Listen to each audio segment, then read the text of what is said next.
seeing more and more individuals go on the side of the world government, it certainly puts a smile on my face, because this means we're going to get more strong individuals that will fight in the final war. The different things that have happened during the Reverie and during the Egghead Island arc, it has set up for different matchups and different scenarios that will happen during the final war, and I wanted to talk about that in today's video. But if you guys enjoy regular anime content, make sure you guys like the video, subscribe to the channel, and hit the notification bell. I greatly appreciate it. Also, if you guys want to be a part of different reactions and different manga readings that I do, I've currently started live streaming on Twitch. I greatly appreciate it if you guys will follow me there. But with that, my name is Potential Unleashed, and let's talk about the One Piece Final War. Originally, this video was going to be me talking about different matchups that could happen. However, I've changed my mind now. That's not to say I won't do a video on that in the future, but there is a reason why I decided to do a 180 and choose a different video. It's really hard to do a video like this because of the lack of information that we have, and there's also a lot of different factors that come into play. For example, what characters will be there during the final war, or who will have something to do during that arc. There's also different interactions that could happen from Egghead Island, from Elbaf to Lodestar to Laughdale, all the way till we get to the final war, which could be at Mary Joel. I really don't know where exactly it would take place.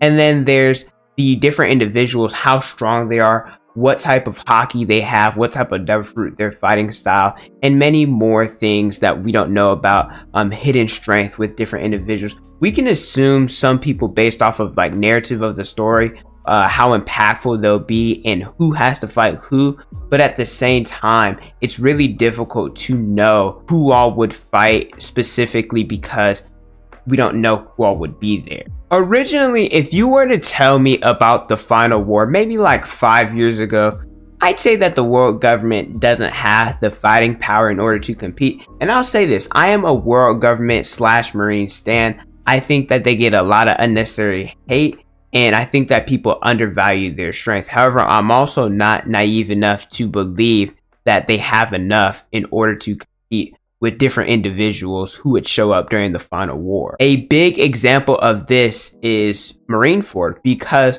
the world government, did they accomplish their goal? Yes, they were able to kill Ace, and on top of that, you want a cherry on top, they were able to take out a Yonko in Whitebeard. However, it wasn't easy, because Whitebeard, yes, he was a Yonko, but he was also very sick, and he had allies, but at the same time, none of them were Yonko. And yes, I know that Shanks showed up and he's a Yonko with his crew, but at the same time, that was after all the fighting was done. And I understand that they did have some assistance from some of the warlords like Crocodile and Jinbei as well, but at the same time, it was really one Yonko crew and some of his allies. Looking at the world government side, they no longer have the warlords to assist them. So what exactly were they going to do? Well, they leveled up. The world government, their side got even stronger. If you look at the Seraphims, these are the recent creations of Vegapunk. On Egghead Island, there are 4 of them, which includes S-Bear, S-Hawk, S-Shark, and I think Snake. I was about to say S Hancock, but they are strong. They have Lunarian DNA, and they also have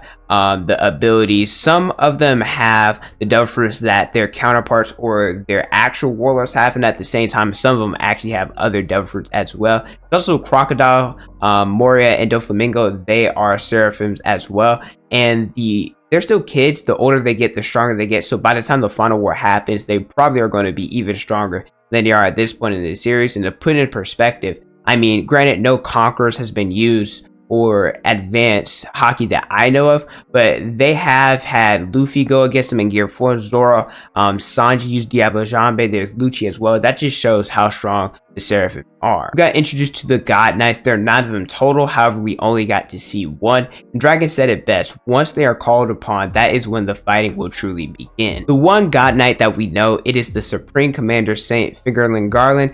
And the reason why he is important is because he distinguished himself at God Valley, which it had characters like, I know they were young, but Whitebeard, Big Mom, and Kaido. There was Zebek, there was Rayleigh, Garp, and Roger. So if he was able to distinguish himself among characters like that who are the pinnacle of strength in the series. It just shows how strong he actually is. Now, granted, the ninja's old, right? He's a geezer, but at the same time, it has been proven time and time again that these old guys still got something left in the tank. I speculate that he's on the level of probably Garp or around Rayleigh's level in terms of strength. That's why I have such a high standard when it comes to the God Knights. Next, I want to talk about Emu and the Elders. They are called, well, specifically the Elders are called the warrior gods who directly serve under Emu, and they transform, I believe, in either chapter 1084 or 1085. Saint Ethan Baron the Nuzjuro, he appears to have the Katetsu 1. We know that Zoro has Katetsu 3, and I believe Hitetsu has the Katetsu 2. The Elders, they have scars all over their body, so they're definitely strong. And then Emu, the little that we saw, they attack Sabo. We know how strong and durable Sabo is. He's a Logia, was able to penetrate that and left Sabo in, I don't want to say a dire situation, but at the same time, Sabo, he didn't walk out of that attack like it was nothing. He's the king of the world, so I mean, if anything, I'd expect him to be this strong. Different Marines, they have their own sense of justice, so how will this affect the final war? Will they fight on the side of the world government, or will they go and follow their own agenda? Because looking at it, nobody opposes the Celestial Dragon. If you do,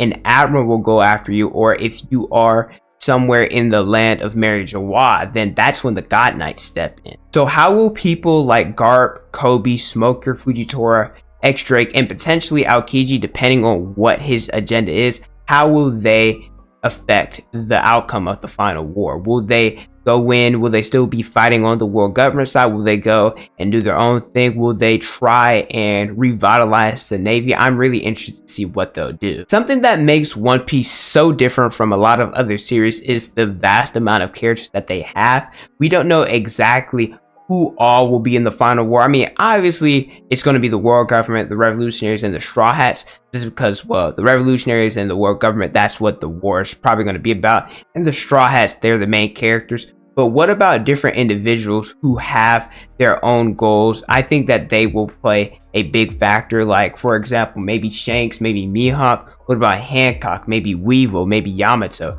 There are so many characters who are strong and have their own agenda that we don't even know who all will be here during the final war, and that has me excited. This final war will be between the Celestial Dragons, who are considered to be the gods of the world, versus those who want to change it. They have their own agenda. Some may want to go and try and take over the world, while others might be wanting to do it for the better of the people. Whoever wins, they get to decide the fate of the world. And I'd say Oda, he does a really freaking good job when it comes to war arcs. If you look at other war arcs in anime, typically they're rushed, or the pacing isn't good, and there's some issues. Like, I know My Hero's had some issues with the recent war that's going on in the manga. Thousand Year Blood War arc, that was rushed in the manga, but the anime's done a better job. And Naruto's 4th Grade Ninja War, that one has a lot of issues that the community talks about. Now, I'm not saying that Oda is perfect by any means, but at the same time, he's done a pretty freaking good job when it comes to war, specifically Marineford and Wano. I don't think I've ever heard anybody say anything negative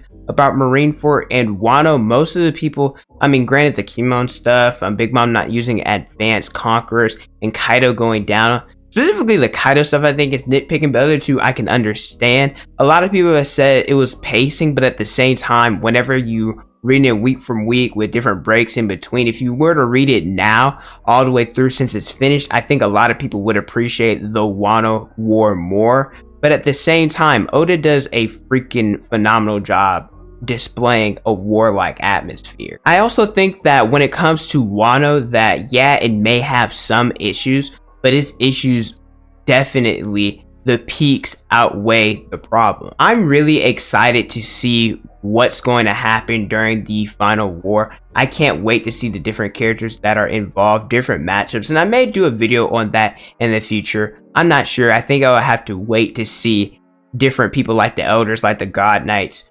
who are really strong, what they can do. I can't wait to see who dies, who lives, who comes out on top. But thank you guys so much for watching. Let me know how you guys feel about the One Piece final war and the different things you are excited for. Don't forget to like, comment, and subscribe. Hit the notification bell. I greatly appreciate it. Follow me on Instagram, Twitter, Snapchat, and TikTok is on the screen in the description below. Thank you guys so much for watching, and don't forget to unleash your potential.